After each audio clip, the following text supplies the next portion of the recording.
स्वागत है सभी का आपके अपनी YouTube चैनल मेरा घर मेरा स्कूल में। आज हम देखेंगे क्लास 12th के लिए केमिस्ट्री सब्जेक्ट से चैप्टर 14 जो कि है जैव अणु बायोमोलिक्यूल। और इसी के न्यू क्वेश्चन बैंक संपूर्ण प्रश्न के हल के साथ में आज हम देखने वाले हैं। और ये प्रश्न बैंक न्यू प्रश्न बैंक है जो कि एमपी विमर्श पोर्टल के द्वारा संशोधित प्रश्न बैंक जिसमें आपका रेड्यूस सिलेबस के साथ में कंप्लीट दे रखा है। तो चलिए और स्टार्ट करते हैं और देखते हैं इसके क्वेश्चनों को देखने से पहले यहाँ पर जैव अणु जो है ये आपके लिए चैप्टर जो है 6 अंक का निर्धारित है। यहाँ पर 6 अंक जो होंगे वो इस प्रकार से हैं। 1 अंक का बहुविकल्पी प्रश्न है, 1 अंक यहाँ पर एक वाक्य के रूप में है और 1 अंक सही जोड़ी के रूप में और 3 अंक का एक प्रश्न है। इस प्रकार से इसमें मार्किंग जो रहेगी और इसी के साथ में इसमें कौन सा सिलेबस, कौन सा टॉपिक, कौन सा पोर्शन जो है वो हटाया गया है उसे भी एक नजर देख लेते हैं। तो देखिए बायोमोलिक्यूल से कौन से टॉपिक को, कौन से पोर्शन को हटाया गया है। तो यहाँ पर ओलिगोसैकेराइड जो है जिसके अंदर सुक्रोज है, लैक्टोज है और ये माल्टोज है, ठीक है। इन्हें इसी के साथ साथ पॉलीसैकेराइड के अंदर स्टार्च, ग्लूकोज, सेल्यूलोज, ग्लाइकोजन इन्हें भी हटा दिया गया है। इसी प्रकार से इंपॉर्टेंस ऑफ कार्बोहाइड्रेट, कार्बोहाइड्रेट का क्या महत्व से हटा दिया। विटामिन और उसका क्लासिफिकेशन, इसी प्रकार से फंक्शन, उनके कार्य, enzyme, hormones, elementary idea of excluding structure. तो यहाँ पर विटामिन, एंजाइम, हार्मोन्स इन्हें भी रिड्यूस कर दिया गया है। तो ये चीजें आपको नहीं देखना है। चलिए अब हम देखते हैं इसके क्वेश्चन को, कौन से क्वेश्चन इसमें दे रखे हैं और क्या इनके उत्तर बनेंगे। चलिए स्टार्ट करते हैं। सबसे फर्स्ट में यहाँ पर 1 अंक के लिए प्रश्न है। यहाँ पर हीमोग्लोबिन है तो यहाँ पर उत्तर आपके लिए हाईलाइट कर रखा है। ग्लोबुलर प्रोटीन जो होगा ये इसमें होगा। आरएनए में नहीं पाया जाता है तो आरएनए में थाइमिन की जगह पर यूरेशियल पाया जाता है और थाइमिन पाया जाता है डीएनए में। तो यहाँ पर आरएनए में नहीं होगा थाइमिन। कौन सा प्रोटीन यहाँ पर रक्त प्रवाह के द्वारा O2 का अभिगमन करता है तो वो है हीमोग्लोबिन और ये रक्त प्रवाह के द्वारा O2 का अभिगमन करता है। इसी के साथ में यहाँ पर एक वाक्य के जो प्रश्न है इनके उत्तर क्या होंगे। शरीर में प्रोटीन की कमी से कौन से रोग होते हैं। तो इसकी कमी से यहाँ पर एनीमिया, क्वाशियोरकर जो रोग होते हैं ये प्रोटीन की कमी से होने वाले 2 रोग हैं। इसी प्रकार से रक्त का थक्का बनने में कौन सा प्रोटीन उत्तरदायी होता है। तो विटामिन के, फिलोक्विनोन जिसे कहा जाता है, ये रक्त का थक्का बनाने के लिए उत्तरदायी होता है। इसी प्रकार से 2 एमिनो अम्लों के अणुओं के मध्य कौन सा बंध बना होता है या वो बंध क्या कहलाता है। तो इसे हम कहते हैं पेप्टाइड बंध। अब यहाँ पर सही जोड़ी है, 3 सही जोड़ी के रूप में दे रखी है। तो पहली यहाँ पर है प्रोटीन की संरचना। तो प्रोटीन की संरचना यानी कि इसमें पेप्टाइड बंध जो होता है ये उपस्थित होता है। इसी प्रकार से अगला है डीएनए। डीएनए जो होता है डीऑक्सीराइबोसुगर है और द्विकुंडलित संरचना जो होती है ये डीएनए की होती है जिसे डबल हेलिक्स संरचना भी कहा जाता है। तो इस प्रकार से सही जोड़ी का मिलान कर देंगे। अब आते हैं हम इसके जो 3 अंक वाले प्रश्न हैं जिसमें आवश्यक अनावश्यक एमिनो अम्ल है, डीएनए अंगुली छापन है, न्यूक्लिक अम्ल के रासायनिक गुण, प्रोटीन का वर्गीकरण क्या होता है जब प्रोटीन का विकृतीकरण होता है, डीएनए आरएनए में अंतर। चलिए स्टार्ट करते हैं। फर्स्ट में यहाँ पर आवश्यक और अनावश्यक एमिनो अम्ल क्या होते हैं और ये प्रत्येक के 2-2 उदाहरण दीजिए। तो देखिए प्रोटीन का जो संश्लेषण होता है उसके लिए 20 प्रकार के जो एमिनो अम्ल होते हैं वो जरूरी होते हैं। अब इन 20 प्रकार में से 10 जो होते हैं वो हमारे शरीर में बन जाते हैं और 10 जो होते हैं बाहर हम भोजन से इन्हें लेते हैं। तो जो बाहर भोजन से हम प्राप्त करते हैं वो होते हैं आवश्यक एमिनो अम्ल, ठीक है। और जो शरीर खुद ही निर्मित कर लेता है वो होते हैं अनावश्यक एमिनो अम्ल। तो 10 ये हैं और 10 ये होते हैं। चलिए अब हम डेफिनेशन समझते हैं। आवश्यक एमिनो अम्ल वे एमिनो अम्ल जो शरीर में संश्लेषित मतलब बनाए नहीं जा सकते, वे जिनको भोजन में लेना आवश्यक होता है ये आवश्यक एमिनो अम्ल कहलाते हैं। इसके कुछ उदाहरण दे रखे हैं, वेलिन, ल्यूसिन, फेनिल, लेलानिन आदि इसके कुछ उदाहरण हैं। 10 प्रकार के होते हैं तो यहाँ सिर्फ कुछ उदाहरण आपके लिए रखे गए हैं।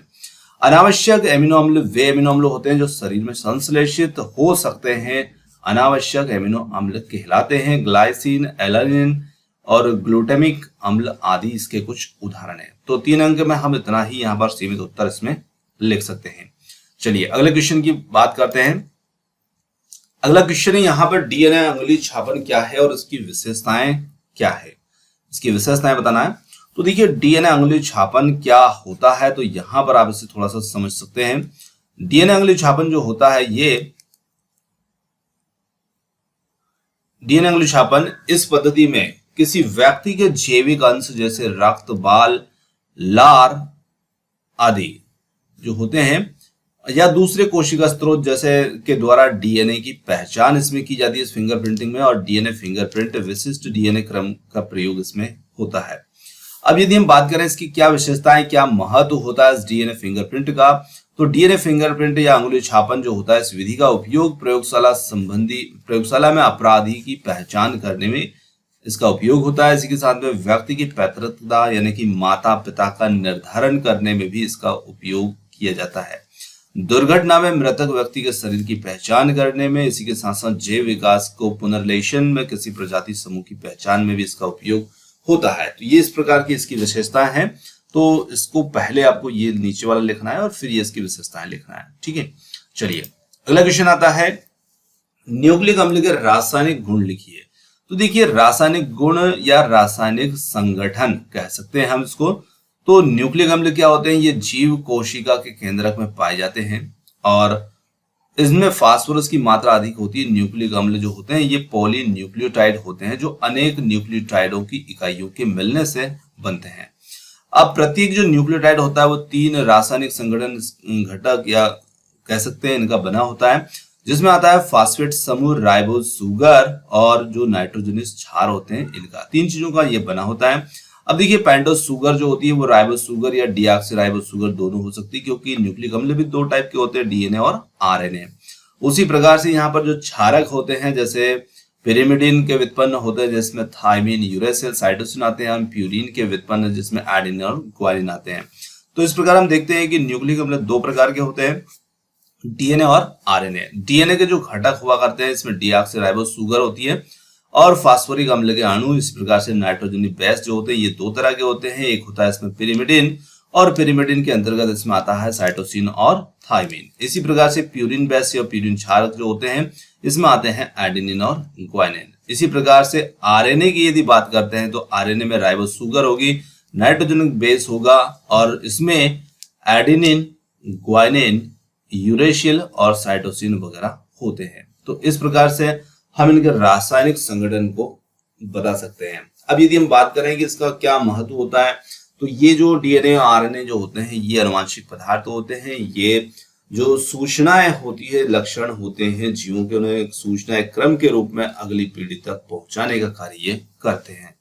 चलिए अगले क्वेश्चन की बात करते हैं। अगला क्वेश्चन है, प्रोटीन का वर्गीकरण करते हुए इसके जैविक महत्व पर प्रकाश डालिए।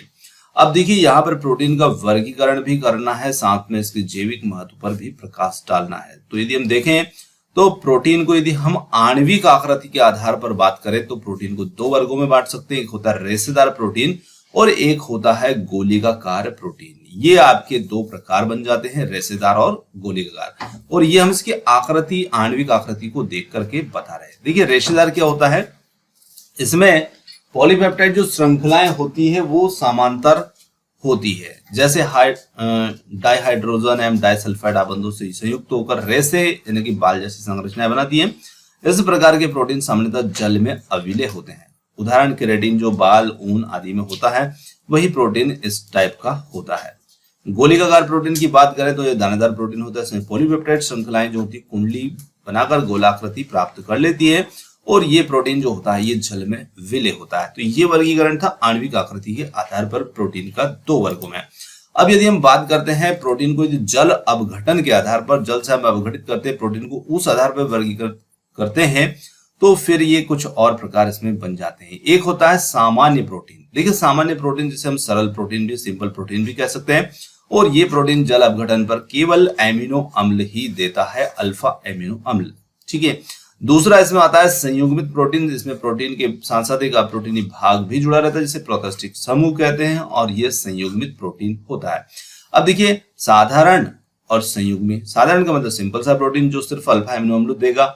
संयुग्मित में हमें प्रोटीन के साथ साथ एक अप्रोटीनी भाग भी प्राप्त हो रहा है जल अपघटन करते हैं तो, और ये होते हैं 3 प्रकार के, न्यूक्लियोप्रोटीन, ग्लाइकोप्रोटीन, क्रोमोप्रोटीन आदि आदि, ठीक है। इनमें प्रोटोस्टिक समूह न्यूक्लिक अम्ल होगा, इनमें ग्लाइकोप्रोटीन जो होगा इनमें प्रोटोस्टिक समूह कार्बोहाइड्रेट होगा, ग्लाइकोज समझ सकते हैं आप, है ना। और क्रोमोप्रोटीन इसमें प्रोटोस्टिक समूह जो होता है वो वर्णक होते हैं, क्रोम होते हैं। तो हीमोग्लोबिन, क्लोरोफिल वगैरह जो होते हैं इस प्रकार के प्रोटीन में आते हैं। अब यदि हम बात करें तो एक प्रकार होता है व्युत्पन्न प्रोटीन, वो इसमें नहीं दिया है। चलिए अब आते हैं, बात करते हैं प्रोटीन और उनके कार्य की। तो प्रोटीन जो होता है देखिए रक्त में पाया जाता है, श्वसन क्रिया में ऑक्सीजन के साथ मिलकर के जो हमारा ऑक्सीजन होता है उसका परिवहन करता है। तो हीमोग्लोबिन नामक एक प्रोटीन होता है और वो ऑक्सीजन के साथ संयोग होकर के ऑक्सी हीमोग्लोबिन बना लेता है जो संवहन करता है ऑक्सीजन का। इसी प्रकार से दूसरा प्रोटीन यहाँ पर है मायोसिन, ये मांसपेशियों में पाया जाएगा और मांसपेशियों के संचालन में सहायक होगा। पेप्सिन जो होता है ये पाचन में सहायक होता है। फाइब्रिनोजन रक्त का थक्के के लिए सहायक होता है, थक्का बनाने में सहायक होता है। तो इस प्रकार से प्रोटीन का हमारे शरीर में वृद्धि करना और इस प्रकार से अनेक सारे कार्य इसमें होते हैं। चलिए आगे बात करते हैं क्या होता है जब प्रोटीन का विकृतीकरण होता है। तो विकृतीकरण के दौरान जो होते हैं द्वितीयक तथा तृतीयक संरचनाएं जो होती है वो नष्ट हो जाया करती है प्रोटीन की, किंतु प्राथमिक संरचना अप्रभावित होती है ना। और इस क्रम में के दौरान गोलीकाकार प्रोटीन रेशेदार प्रोटीन में परिवर्तित हो जाता है। मतलब प्रोटीन गोलीकाकार होगा पर वो रेशेदार में बदल जाएगा और ये प्रोटीन की जैविक सक्रियता यहाँ पर समाप्त तो हो जाएगी, उसका विकृतीकरण हो जाएगा तब। अब यहाँ पर कुछ उदाहरण, जैसे अंडा होता है, अंडे को हम देखें तो उसके अंदर एक द्रव भरा रहता है, पर हम उबाल देते हैं तो वो अर्ध ठोस पदार्थ में परिवर्तित हो जाता है। इसी प्रकार से अंडे के सफेदी का स्कंदन, बैक्टीरिया की क्रिया के कारण दही का जमना, ये सभी प्रोटीन के विकृतीकरण की ही उदाहरण है। चलिए अगले क्वेश्चन की ओर बढ़ते हैं। अगला क्वेश्चन है यहाँ पर डीएनए आरएनए में अंतर बताना है। तो डीएनए जो होता है ये केंद्रक में पाए जाने वाले गुणसूत्र में पाया जाता है और ये मुख्यतः कोशिका द्रव्य में पाया जाएगा। तो पहला अंतर हो जाएगा, ये केंद्रक में होता है, ये कोशिका द्रव्य में होता है। ये डीऑक्सीराइबोस शुगर इसमें होती है, इसमें राइबोस शुगर है। इसमें क्षारक जो होते हैं वो एडेनिन, ग्वानिन, साइटोसिन और थाइमिन होते हैं। इसमें थाइमिन की जगह पर यूरेसिल आ जाता है, बस इतना सा अंतर है। और ये आनुवांशिक गुणों के स्थानांतरण में महत्वपूर्ण भूमिका अदा करता है। ये प्रोटीन संश्लेषण में भी मदद करता है। तो इस प्रकार से हम इनमें अंतर बता सकते हैं और भी अंतर हम जोड़ सकते हैं, पर 3 अंक के हिसाब से काफी है। ठीक है, तो इस प्रकार से हम इन प्रश्नों के उत्तर यहाँ पर कंप्लीट कर सकते हैं। तो यहाँ पर आपने हमें समय दिया उसके लिए बहुत बहुत धन्यवाद। Thanks for watching. आपको वीडियो कैसा लगा कमेंट्स करके बताइएगा। अगर आप वीडियो आप कौन से टॉपिक, कौन से चैप्टर पर चाहते हैं कमेंट्स जरूर कीजिएगा और धैर्य भी रखिएगा, क्योंकि देखिए वीडियो कंप्लीट करने में थोड़ा सा समय लगता है और हमारी भी कोशिश ये होती है कि हम जल्द से जल्द आपके लिए सारे वीडियो उपलब्ध करवाएं, तो थोड़ा सा आप धैर्य भी रखिएगा। ठीक है, और यहीं पर आज की हमारी बात समाप्त करते हैं और मिलते हैं जल्दी ही एक और अगले वीडियो के साथ। धन्यवाद।